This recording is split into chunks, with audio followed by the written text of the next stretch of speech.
वफाकी वज़ीर दाखिला मोहसिन नकवी से बरतानवी हाई कमिश्नर जैन मैरियट की मुलाकात हुई है, जिसमें पाक बरतानिया ताल्लुकात, सिक्योरिटी ताउन और बाहिमी दिलचस्पी के उमूर पर तफसीली गुफ्तगू की गई।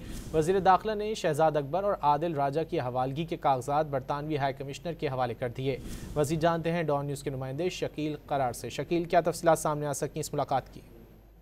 जी बिल्कुल, वज़ीर दाखिला मोहसिन नकवी से बरतानवी हाई कमिश्नर जैन मैरियट की मुलाकात में खुसूसी तौर पर जो पाकिस्तान को मतलूब अफराद हैं और बरतानिया में मुकीम हैं, उनकी हवालगी के हवाले से जो है तफसीली बातचीत हुई है। और खास तौर पर शहजाद अकबर और आदिल राजा को पाकिस्तान के हवाले करने के हवाले से जो शवाहिद हैं, जो डॉक्यूमेंट्स हैं, वो बरतानी हाई कमिश्नर के हवाले किए हैं मोहसिन नकवी ने। और उनसे ये सलाह की है कि इन मुल्ज़मात में दीगर जो पाकिस्तान को मुख्तलिफ मुकदमात में मतलूब अफराद है उनको पाकिस्तान के हवाले किए जाए, ताकि उनके खिलाफ कानून के मुताबिक कार्रवाई की जाए। इस मौके पर दाखिला ये भी कहना था कि जो प्रोपेगेंडा करने वाले शहरी हैं, उनकी जो तमाम तर शवाहिद हैं वो हर मुल्क हम फराहम करेंगे और उनको कोशिश करेंगे कि उनको वापस पाकिस्तान लाया जाए। उन्होंने कहा कि हमारा आज़ादी इजहार पर हमारा पूरा यकीन है, लेकिन जो फेक न्यूज़ है वो पाकिस्तान समेत बहुत से ममालिक का ये इशू बना हुआ है और हम इसको आगे नहीं बढ़ने देंगे। और बैरून मुल्क बैठकर रियासत और इदारों के खिलाफ जो हर्जाशाही करने वाले लोग हैं, उनको हम कभी ये परमिशन नहीं देंगे कि पाकिस्तान के खिलाफ इस किस्म के प्रोपेगेंडा करें और उनके